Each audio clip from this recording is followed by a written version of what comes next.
Hello, good people of YouTube. Mountbatten here. Today, I am bringing you guys this match that I had in the Tier 8 Premium French Light Cruiser Bayard, or Bayard, however it is said in French. So the Bayard is a French light cruiser. Well, I just said that. She has 12 152mm guns, and she has quite a few French traits. She has fairly long-range torpedoes that are extremely slow. She has, well, almost no armor, but it is French armor, so in some cases it is quite good armor, in other cases not so much. And she has the engine boost, and she is quite fast. If you pop engine boost with the speed flag equipped, you can get up to almost 40 knots in this boat, which is definitely a huge advantage to the playstyle of this ship, which is one of kiting and running and dancing your little heart out. And the Bayard is very good at that, in my opinion. She doesn't have really any gimmick to her that the Techline French cruisers don't already have. She has the reload booster, she has the engine booster, she has hydro, so pretty much this is quite in line with the French cruiser Techline. There's no huge gimmick or anything, it's just good in my opinion. And I'll get into a more in-depth review of that with the Bayard second impressions video, which will be coming out either tomorrow or the next day. But anyway, we're here on Northern Lights. This is a standard battle, and this is a tier 8 battle. And the Bayard, well, it's a tier 8, so it gets up to tier 10 quite a bit, and that's it handles that just about as well as any other tier 8. You just have to play it way more cautious than you do in a tier 8 game, because the Bayard doesn't have any hill or anything. It doesn't, so it's a little rough when this ship gets up tiered, because anything with somewhat large guns can absolutely wreck this ship's health, and well, at tier 10 there's a lot of large guns. So anyway, since this is standard battle, I am moving toward around the center part of the map where there are some islands that I can hide behind, and we have 2 destroyers on our team, and I'm going in the direction of the T-61, hoping that he'll smoke up and I can get a nice smoke screen to hide behind. And as far as the AA goes, you can see it's okay. I mean, AA is a bit strong right now, and the Bayard, it's filling about average. And here I failed to do some torpedo beats. I should have turned a little bit later, and I eat a torpedo to the nose, but it is a airdrop torpedo, so it only does 4,000 damage. Plus, the 2 carriers in the game are tier 6 carriers, so nothing too crazy there. So I'm going toward the middle, and there's another thing about the Bayard is that its range is only 16.4 kilometers, which isn't terrible, but it's not exactly long range for cruisers, and plus the velocity of Bayard's HE shells is quite slow. So you have to give it quite a bit of lead when firing at these ranges, which is a lot of the battles that you'll be having in the Bayard will be at fairly long ranges, especially at tier 10. Because, like I said, this ship is very good at kiting. So anyway, as you can see, I'm being targeted by, well, a good chunk of people. So I immediately start to turn away from all that noise. And there's no spotting going on. The T-61 is hiding behind the island, because I'm assuming he got spotted and he just ran for his life. Thankfully, looks like he got away fairly unscathed. And that right there, the rudder getting knocked out, is something that will happen quite a lot in Bayard. Just for the nature that the ship is played at, with the dodging and the running, a lot of shells are going to hit your stern, and well, that's where your rudder's at, so it will be knocked out quite a bit. And honestly, I find myself using damage con more for either the rudder or the engine being knocked out, rather than fires or floods in the Bayard, which I guess that's a fairly good problem to have. Now, standard battles, I'm not a big fan of standard battle, because if you see what's happening on screen right now, well, in the minimap, both teams are pretty much congregating in the middle of the map behind cover and just waiting for the other team to slip up. I think this mode can be a bit boring, but at the same time it can also be quite exhilarating toward the end. It just has an extremely slow start, and well, I just prefer domination better, more to this. Granted, I do like this more than what's it called, center point, shatter, whatever. I don't even know what that mode is called with the rings. Epicenter. Yeah, that's how often that gets. I play that. So anyway, this Cleveland, he's poked his head out and he's in range. And well, he's dead now. He was in everyone's range there for a second, and everyone wanted him dead. So right here, the destroyer has laid down a smoke screen. Plus, there's an island in front of me. So I've just cut my speed to half. I'm just gonna sit here. Since I do have priority target, I will know when I am targeted, and then I can just floor it and pop speed boost and get out of the way of whatever shells are coming in. Even without the engine boost, the Bayard still has great acceleration. It's very fast. So this Bayern, he is just cut. Well, he is actually well within range now, and I am just tagging him for what I can. And I do have IFHE on the Bayard, so that's why you're not seeing me set a whole lot of fires, because IFHE cuts the chance of fires being started, but it gives you them good pins, which you do need on a tier 8. A tier 8 cruiser, well, a tier 8 destroyers too, in order to be any measure of competitive at tier 10. So now the New Mexico, he is the only thing well within range that I can hit, and he's actually getting out of range as we speak. Yep, there he goes. And again, this is why I'm not a big fan of, oh look, another New Mexico. why I'm not a big fan of standard battle, because it's just this long range standard contest. So anyway, this other New Mexico is now coming within range, and I'm trying to get my shots to land on him. Again, these shells have a very long flight time, very reminiscent of American HE shells, well, American shells in general. So again, just tagging him there. And I do have the reload booster, but I don't want to use it now because, I'm not getting consistent hits yet. I haven't really found the right place to aim at yet. I'm just fishing around for it now. You see, I'm toning it in a bit there. Then there's this Adigo. Take a pot shot at him. So I set a fire on the New Mexico, and looks like he hasn't put that out yet. And then I get a fire on the Adigo. That flight time was something long. So now I got 2 fires going, and no, actually looks like they both damaged con and put it out. Then I noticed that we're getting flanked from the right. That Charles Motel has my broadside, and oh, hello, Amagi. Now what you're about to see is the appropriate response to seeing a battleship in the Bayard. I actually didn't notice I was undetected there. I just should have not fired.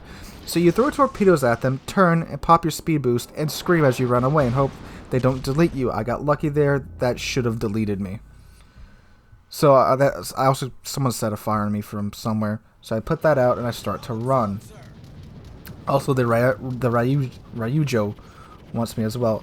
And see what happened there, I was just making sure that the AA sector was set on the right side of the ship, and I actually accidentally turned it off. I didn't notice that until much later. So I do also have Adrenaline Rush on the Bayard. I have the same commander and module build that I had in the first impressions video. So nothing's changed, and I do have Adrenaline Rush, which is, I would highly recommend the Bayard because it's a squishy like cruiser with mini guns, and well, can you reload down quicker? It's great. I just popped the reload booster, which has now transformed this Bayard into a French Rooster, and I did dump both sets of torpedoes. I got 1 torpedo hit and 1 flooding on the Amagi, and now I am just throwing everything I've got at him. And he's kind of just sitting there. It's like he's unsure of what to do. He really should have... Well, no, he's actually in a pretty tough situation because he's got most of the enemy team in front of him. So if he goes to turn around, he's going to show his broadside to 1, 2, 3, 4, 5, 6, 7 ships at least that have him in range. So it looks like he is trying to reverse, it seems like. So he just made a mistake and he's paying for it now. So I'm still just throwing everything I have at the Amagi. I'm waiting to see if these next set of torpedoes, they're not going to hit. So that's another thing about the Bayard torpedoes that you're probably going to see me doing a lot in the future. Since they are only 9 kilometer, they do only have a 9 kilometer range, which is fairly long for cruisers. I will be launching them when ships are like 11 or 10 kilometers away, and I will be trying to kite them toward me to where they sail into them. And it surprisingly, it works quite a lot. So I burned that Amagi down. I'm being targeted by 2 ships, the Scharnhorst in the front and the Charles Martel off to the right. Looks like the Scharnhorst is about to eat... Can he dodge it? He's going to eat 1 torpedo. So Scharnhorst, Tier 7 German battleship, great battleship, and something I do not want to have to deal with at close range in the Bayard. And thankfully, my team is being very helpful in trying to deal with him. As you can see, my shots aren't exactly landing where I want to. I'm still getting used to aiming with this ship, even though I've been playing it a lot. So he's coming at me. I drop torpedoes in the water, set a fire on him. And there's the Charles Martel off to the right, hiding behind that island. He's very low in health. And now I took one shot at him. Scharnhorst is still moving in. He's still not dead because, well, he's a shot. Oh, never mind. Now he's dead. The Tirpitz just dunked on him. I'm trying to land some shots on that Charles right now. He looks like he's reversing. I aimed right where the probably the furthest I can aim without hitting the island. Reset the AA sector and get the Charles Martel as well in quite a Rainbow Six Siege shot, if I do say myself. So our Tirpitz is burning quite nicely. It looks like he's got 2 fires on him. He just ate a torpedo. And here comes the Bayern. We have a very similar name. And I actually accidentally typed in the description of the Bayard first impressions video. I called it the Bayern. For those that noticed, I haven't changed it since then, so it's not there anymore. So anyway, as you can see, Bayard is very much a damage over time ship. I only have about 58,000 damage, even though I've been quite engaged with the enemy for the past couple of minutes or so. So Bayern, my bad, is trying to sail away from the Tirpitz, me and the Bayard, and the rest of our team, which is a wise call in a Tier 6 ship. But instead of sailing off to his left to get behind cover, it looks like he's trying to go around that eastern corridor, or he's just tunnel visioning on the Tirpitz, since the Tirpitz is almost dead, and the Bayern does have 15-inch guns and is well capable of killing a Tirpitz. So again, I'm not being targeted because I have priority target, and I just decided to slow down and just get on burning this Bayern. Which you see is quite tough because the Bayern doesn't have as large of a superstructure as some of the other German battles. Don't get me wrong, it has a big superstructure, but compared to like the Tirpitz, the FDG, and the Curve-First, its superstructure really isn't that large. And that's one big thing about German battleships, is that their superstructure, yes, they have really good armor on their hull, but their superstructure is a superstructure, and it's so large you can burn it quite easily in any destroyer or cruiser. And it looks like Tirpitz is about to go down. Oh, no, he pops his repair. Is he going to get out of this situation? I have set several fires on the Bayern since we last talked, and I did use my reload booster there, as you noticed. And that's, oh, there we go, another fire. And that's the thing with the Bayard. Once you get to where your shells are landing consistently on target, just pop that reload booster and just melt away, or AP away too, because the AP in the Bayard is no slouch either. Well, if you go back and watch my first impressions video for the Bayard, there's several moments where I absolutely just delete enemy cruisers that gave me their broadside with the Bayard's AP, and there we go, I burn out the Bayern. So now my team's doing quite well, although you never really tell in one of these game modes, and, well, there goes the Ismail. Ismail just got deleted by the New Mexico. So now this Molotov is selling broadside onto me. I did contemplate popping over to AP right here, but he is a bit too far away for it to be really effective. And this Medusa's playing about, I'm assuming, pay to win, even though this game isn't very pay to win. I mean, we've all seen the derpy Tier 9 and Tier 8 premium ships. Anyway, this Adigo, he looks like he's about to come around the corner, so I do pop over to AP right here. But then, and I tried to clip him there, but it looks like he's going around the eastern side of that main island, so I'm probably not going to get to him. Now this Molotov is also coming around, and I will get a shot at him between that little gap in the islands off to my left. But there's also New Mexico over there, so... And this Adigo again looks like he's turning around, so I'm watching him, I'm watching the Molotov, I'm watching New Mexico. There's torpedoes from the Adigo. I slow down. Yep, there he goes. He's turning around. And now I'm trying to get my AP into his citadel. And he's not really... He's sailing away, he's turning, he's dancing. So it's really difficult for me to tell just where to aim. Again, I'm watching that New Mexico, that Molotov, because I don't want to get deleted. I'm doing very, very well. Yeah, he's turning, he's opening up. I'm watching that New Mexico, the Molotov, seeing where they're coming in. Accidentally run into the Mahan. And yep, he's turning again, showing me his broadside. I sail into this island to avoid being deleted by the New Mexico or the Molotov. So thankfully I still do have engine boost active, so and I'm watching the Molotov again, seeing if he's going to dump torpedoes, which he probably is. So I have engine boost up so I can get off of this island quite quickly. And again, carrier coming in, so I switch my AA sector. And there's the Attigo again, giving me good broadside. And I'm just trying to get these shots to connect with that Attigo Citadel. And nope, get a couple of, well, get one pin and some overpins. And apparently a couple hit his torpedo belt. So he slows down, and I see he's dancing. He's doing a good job of avoiding my shells. Got a couple of good pins there. Again, I'm watching that Molotov because now he's sailing just straight down south. Not sure if he was kind of fed up with his team or whatever because he was complaining about it in chat. So I'm getting my guns turned around for that. And here comes Mr. Molotov, full broadside, going after our battleship in the back. And hello. And goodbye, Mr. Molotov. 2 citadels there. So now I'm going to turn my attention back up north to the Attigo and to the New Mexico up there. Ryuju, I don't know where he's at. I take one last shot with the AP before switching back over to HE because I just couldn't get the AP shells to connect with the Attigo, so I figured might as well just go back to good old HE. And this is pretty far shooting for the Bayard, almost at maximum range, so I gotta give him a huge lead here.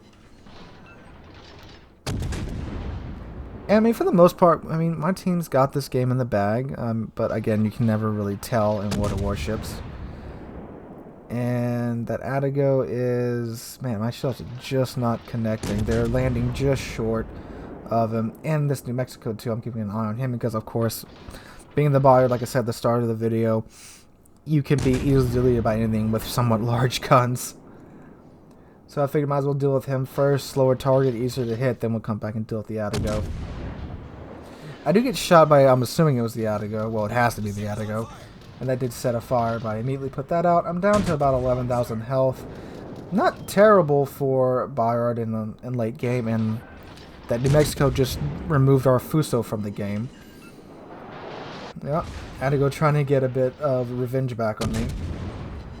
So New Mexico sailing pretty much straight at our team. I'm assuming he's just going in for a glorious last stand or whatever. So, and I'm being targeted by both these guys, so our destroyers are free to roam around. New Mexico had HE loaded, and I turn in to avoid that, and I get off easy there.